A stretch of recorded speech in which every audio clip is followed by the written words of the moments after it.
Hello everyone, this is Seth Dark Arts, and I'm back with my 7th video, and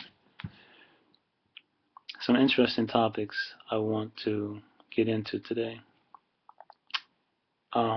Yeah, today I'm trying something new. I have two cameras running, one from the computer and one from my phone, because as I said before, there's nothing worse than you have a good video going, strong vibrations, you get in a lot of good points, and suddenly, boom, there's an error and everything shuts down.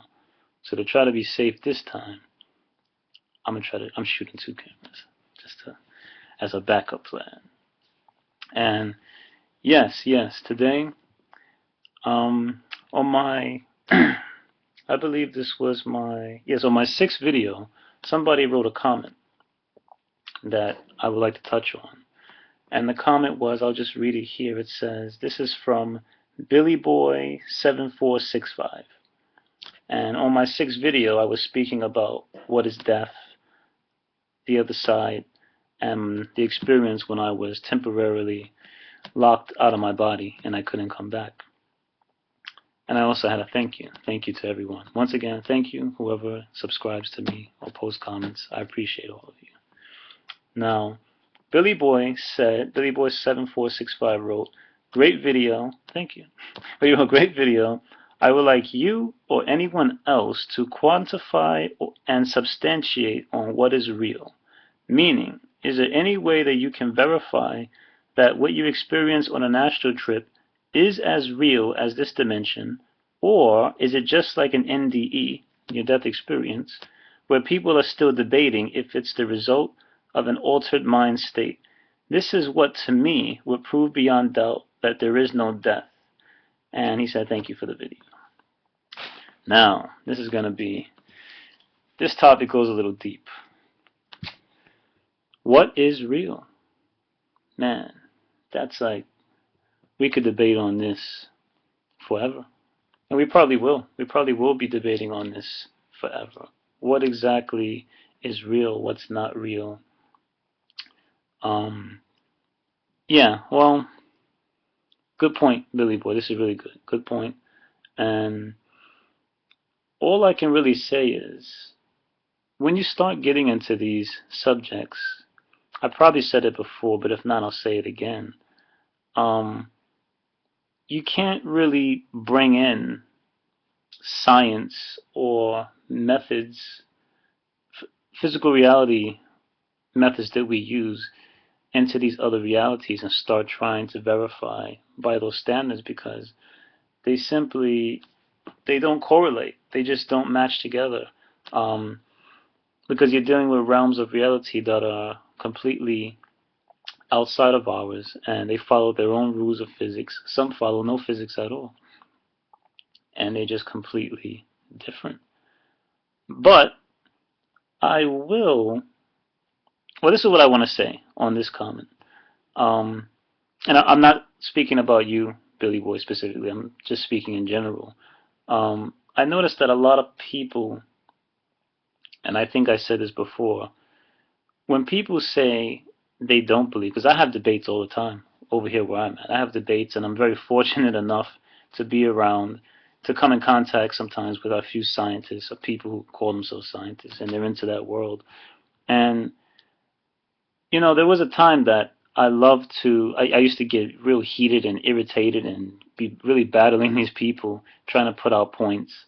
But at some point, I started to just debate with them for my own satisfaction, for my own pleasure, because it's amazing to see people that follow a certain belief system, especially that of science, and when you throw out things that don't fit within their paradigm, they will come up with the most unbelievable, absurd ideas of things that they try to rationalize. They actually try to rationalize and come up with these absurd ideas about, explanations about what's going on.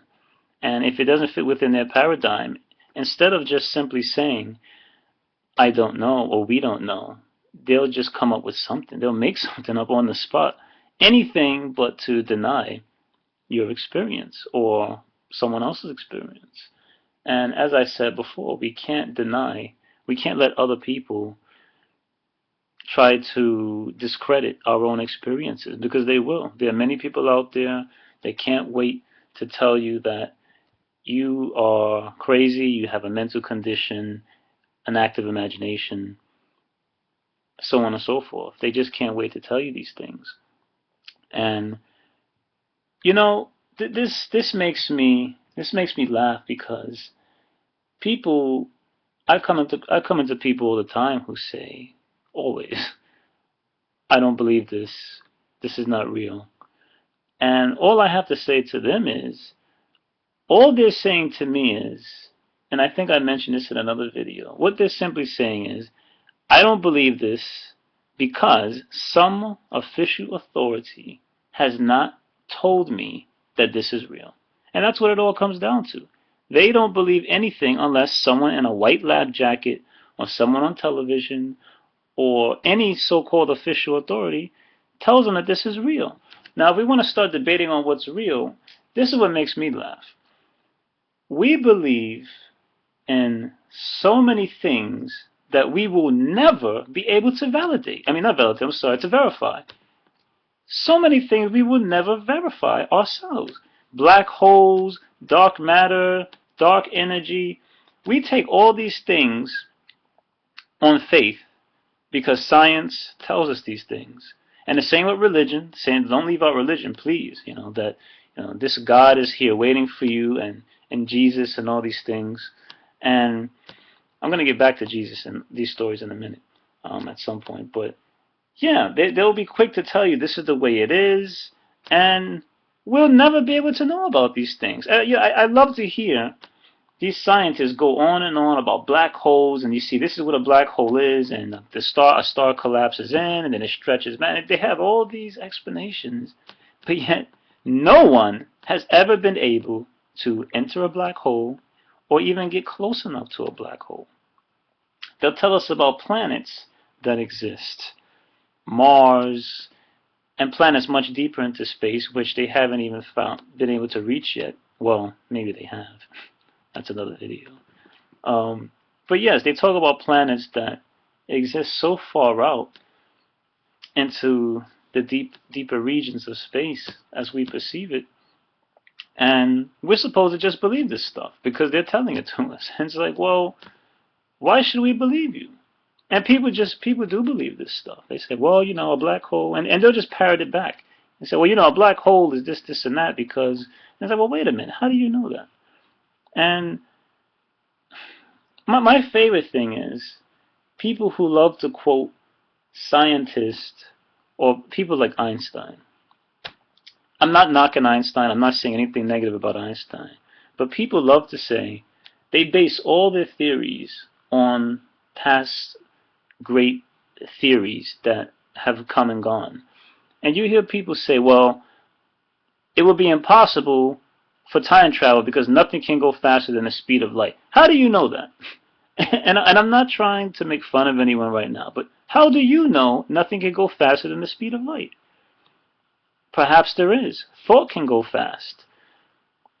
All I'm saying is, don't jump on other people's theories and just believe them for 100%, because your theory will be equally just as valid. And that's what it all comes down to, is theories. If we're going to just sit here making up theories, and anyone can make a theory is just an idea. Yeah, that's all it is. It's an idea based on science, or sometimes shoddy science that's not really that great. But if we're going to sit around and just throw out ideas, then we could all do that. And I just love to hear people say that. Yeah, well, nothing can go faster than the speed of light. Why? Because Einstein said so. Well, I'm sorry, but the last time I checked, Einstein did not create the universe. And I have this debate with a lot of people, especially people in science, because I guess Einstein is like one of their gods. Because religion is another form of religion. I'm sorry, science. Science is another form of religion. And it is. because they have their gods who are other great scientists, so-called great scientists, and these people put forth theories, and the theories are no different from religion. They simply base everything around it, and they look for things to verify the theories, and they just create ways to make it work. They'll make something work. They'll come up with a theory, and they will make it work. And if they can't make it work, they'll make another theory. They'll come up with another theory that will make it work. So science is another form of deep religion.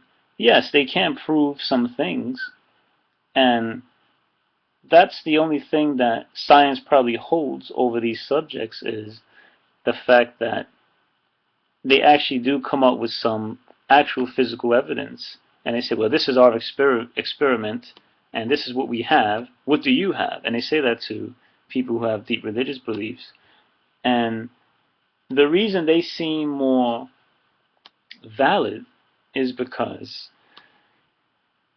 when you're dealing in these areas of, I don't like the word spiritual, but let's just say spiritual matters or ideas of consciousness, we can't battle science that way. We can't put forth ideas the same way they can put forth ideas, because they're dealing with physical reality, and their experiments are grounded in physical reality. So if you try to take that route of debating with a scientist or people in science in these areas, you will never win, because they will always have some proof or some physical evidence to put forward in front of you to say, hey, look, this is what we have. Now, what do you have? And because we're dealing with other realities, we won't really be able to put forth anything physical in a sense of doing it under laboratory conditions and getting continuous, trying to get the continuous results over and over through continuing the same processes and putting forth the same evidence. So, yeah, we can't go head to head with these people who are in science, because we're dealing with a completely different world point of view. Now, why do I believe in these things? Why do I believe in these areas? All right, I'll give you just a few basic examples of why I believe. And if I stutter a little bit or if I'm making mistakes, it's only because I'm in a very high mood right now. My energy's high, and when I get into these subjects, my brain is racing so fast, faster than the speed of light. I'm just kidding. But it's racing so fast, and I'm getting so many thoughts in. It's such an interesting subject. And when I know at this moment I'm simply speaking into a camera, but I know other people of like minds, intelligent minds, and open minds are going to watch this video, it gives me a good feeling, because I know someone's going to watch this who has an interest. So I apologize if I get a little excited sometimes. But yes, okay. Proof for me. I'll give you some good examples. And I know a lot of people are probably going to say, well, that's not a good example. Well, it is for me. And that's what it comes down to. What is a good enough example for you to make you believe? And we all have experiences. Okay, one example. One time, and these are some of my good ones. This was maybe, I don't know, a few years ago, probably two years ago or something.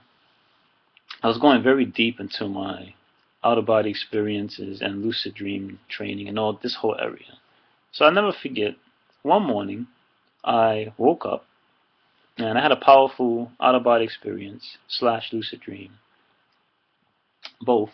And I remember I said, okay, and this was early in the morning on a Saturday, and I said, okay, from today I'm going to buckle down and get very seriously into my lucid dreaming and out-of-body experiences. And it was just one of those, we go through these phases, you get into it, you fall off for a little bit. Not necessarily fall off, but you just would like to focus more energy into it. And I said that in the morning, and it had to be about, let's just say, maybe 8 o'clock. So I said, yeah, from now on, I'm going to get very deeply, seriously into my lucid dream, out-of-body experiences. And I threw that focus out there into the universe. And when I got to work that morning around 10, a friend of mine sent me an email, and the email said, hey, are you interested in this book? And he sent me a picture of the book, and when I pulled the picture of the book, this was the book called The Lucid Dreamer. And this book is by Malcolm Godwin. It's hardcover. Pretty good book. Nice pictures. Well, try to get it up here a little bit. Nice glossy pictures. Check it out on Amazon. And it's pretty interesting. But the point is, I had just threw that intention out. I threw that idea out to the universe, and I said, I am going to get more serious with my lucid dreaming and out-of-body experiences. And within 2 hours of a 2-hour span later, I get the email saying, hey, are you interested in this book? That was amazing to me. That was an amazing experience. And this has happened on many other occasions. Things like this. Another experience, I had just bought a new guitar. I bought a Fender Stratocaster, and I have a Yamaha acoustic and another acoustic, and I was sitting down, and I had said to myself, I said, wow, I have these two guitars.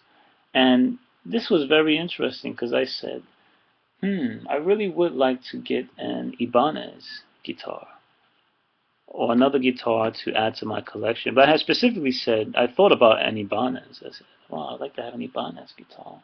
Because I was getting really greedy. I said, I want all these guitars, man. And within a few days, someone came to me and said, hey, do you want a guitar? And I said, well, yeah. And I love black guitars. And they said, yeah, well, this person specifically had said their brother had some guitars left over, and he didn't want them anymore. And when people offer you things, you expect, you're getting a hand-me-down, so you're expecting it not to be in the best condition, but you appreciate it. And I said, yeah, I'll take a guitar. And they said, well, I'll send you a picture of it. And I said, okay. And when the picture came, it was an all-black, brand new Ibanez guitar. And I thought, and maybe you don't know, but anyone who's into music or plays guitars, they'll know what I'm talking about. If you don't, I apologize. But it was a black guitar. And I thought, wow, this is crazy. But I believed it, because these things happen all the time. Another example, I have these very old silver dollars, silver coins from America, so you can see that. And we've all seen these, if you're from the States, from America. You got a silver dollar.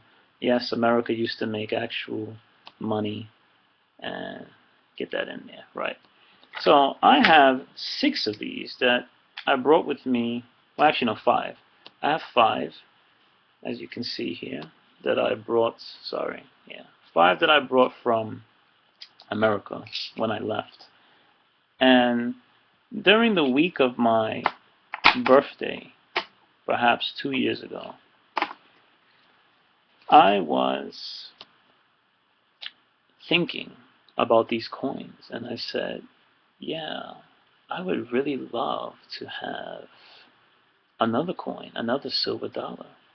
But I thought, what are the chances of me getting that here in Japan? Because I'm in Japan, so I know that's not, you barely come across these in America, so me coming across one in Japan is a very, very slim chance. So I thought about it during the week of my birthday. On my birthday, I'm riding my bike, and I told you in my last videos about the voice that speaks to me telepathically. The voice kicks in, and it says, there's a store here called Village Vanguard, and they sell a lot of weird things, toys, import toys, and just strange stuff. But they do not sell coins. So my voice kicks in and says, I'm on my bike going home, and it says, you need to go to Village Vanguard. And I said, well, why do I have to go to Village Vanguard? And this is all in my head. I'm not on my bike saying, why do I have to go to Village Vanguard? But no, I'm in my head. And I said, well, I don't want to go to Village Vanguard because there's nothing of interest there for me today. And it was actually trying to force me. It said, no, you have to go. So I was going. I started to go. And at some point I said, this is stupid. I don't want to go there. So I left and I went the opposite direction towards back home. And then the voice came back even stronger and said, I'm telling you, you have to go. There's something of importance for you. So, for my own curiosity, I said, okay, I'm going to go. So I went and I got inside the store and I walked in. And I said, okay, well, there's nothing here of interest. I'm leaving. It said, no, go to the back of the store. So I went to the back and I looked around and I didn't see anything. I said, well, why am I here? And it said, very clearly in my head, people say he's crazy, that I'm crazy, but this is what happened. It said bottom shelf. So I checked the bottom shelf of this glass case that was locked. And I saw this dirty box. It was a real dirty box with some silver rings inside. And I said, wow, okay, nothing. And I began to leave, and the voice boomed back really powerful, and it said, bottom shelf, don't be lazy, just check one more time. And when I did look, I saw something in the corner shining. I said, what's that? And I realized it was a coin. I said, well, that's strange. Why do they have a coin here? And I called the guy over to open the case, and long story short, it was another silver dollar coin in almost mint condition. I mean, yeah, this is as close as to mint condition you can get. Almost mint condition. And the date was from well, you probably can't see that, 1889. Now, why is that important? The other coins that I have, they're all dated. So I have 5 coins, and I believe, I just want to see real quick here. They are 1921, 1921, 1921. Okay, so I have 3 of them that are dated from 1921, and, well, actually, well, that's strange. Yes, 1, 2, 3, 4. Okay, 4 of them are dated from 1921, and 1 of them is dated from 1922. And at the same time, as I said, during that week I was thinking about these. I specifically said, not only do I would like to get another one, I was also thinking I would like to get one much older, because I was checking them on the internet and seeing what was going on. I said, wow, I really would like to get one older than these dates. And yes, I was led to this coin dated 1889. Very old coin, and yes, that was my story. Now, when I tell other people this story, back to what I was saying about people trying to rationalize. I spoke to a few people who are in the so-called science field, or even in medical, because they're still like scientists also. And people told me, wow, I mean, these people are amazing, man. They said, no, see, that was a coincidence, and you probably saw the coin last time you went. I said, well, how does that make sense? I never checked that case, and I didn't even know this box existed in the bottom of this case. Yeah, but subconsciously, I mean, they come up with some ideas, some of the most wildest ideas that just don't even make sense. And yeah, I was led to it. And people will be quick to jump and say coincidence. How is it a coincidence? I'm going home. My inner self, my best friend, comes in and says, you need to go to this specific store by name because there's something of value for me that I would like to get. It guides me there, even though I didn't want to go there.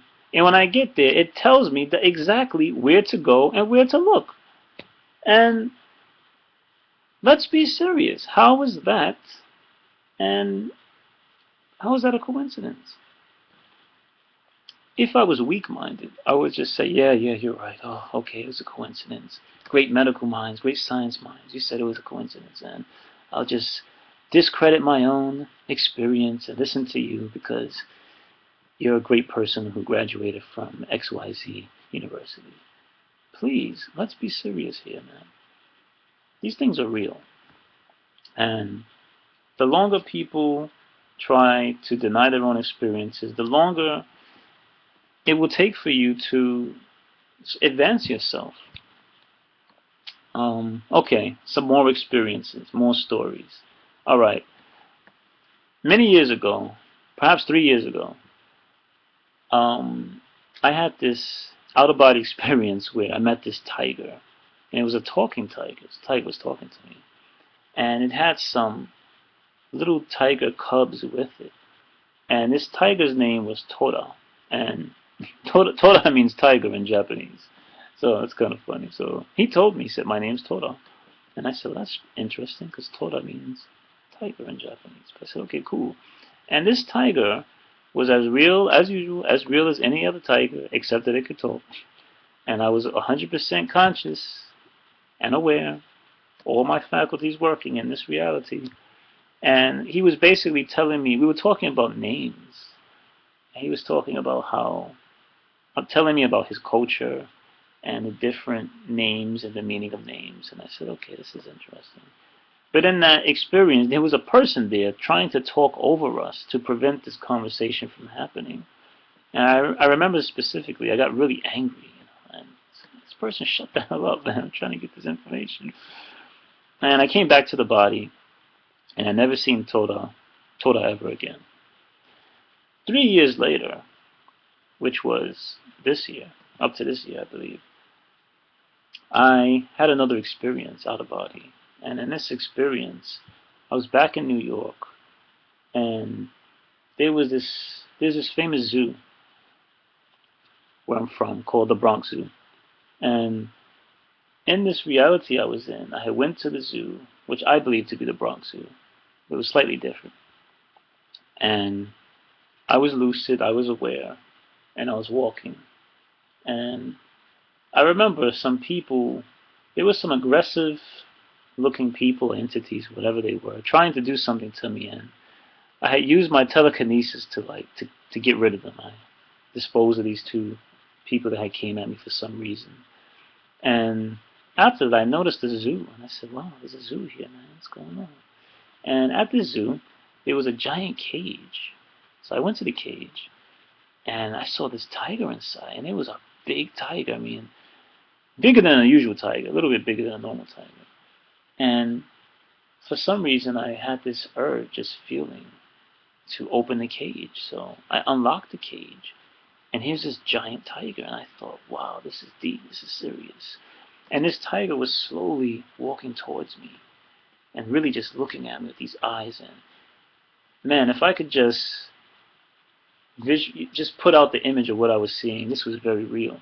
And this tiger's walking towards me, and I thought, oh man, did I make a mistake? What am I doing opening this cage? And this tiger was walking towards me. And when it got close, its face kind of changed from really anger, because at the beginning, the tiger was very angry. It was really just looking at me. And it got closer and closer. And then suddenly, the anger turned to a kind of happiness. And of course, we say, well, how do you know the tiger's happy? But you know the difference from an angry animal and an aggressive animal to a happy animal. And the tiger's aura shifted from hate and anger to happiness. And then I realized, we both noticed each other at the same time. I said, it's Tora.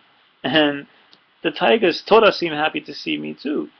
And it was this feeling of, like when you haven't seen someone in a long time, like a true bond, a family member, a real love. And Toto ran up to me, and I gave him a hug, and he was licking me on the face and all this stuff. And I grabbed onto his fur and jumped on his back, and he started running. And he was running so fast, I remember so clearly that I almost fell off. And I was like, wow, calm down. He was really excited to see me. And we were running in this park, and then I got off of him, and he jumped into a tree and ran off somewhere. I said, no, where's he going? And he came back, and he brought me a bag. He came back walking. He had a plastic bag in his mouth with some food in it. And I like to eat instant curry that they have over here. And he came back with this plastic bag with some instant curry and some snacks in it. And he walked up to me, placed it down on the ground, and alright, I will come back. This video is going to be to be continued.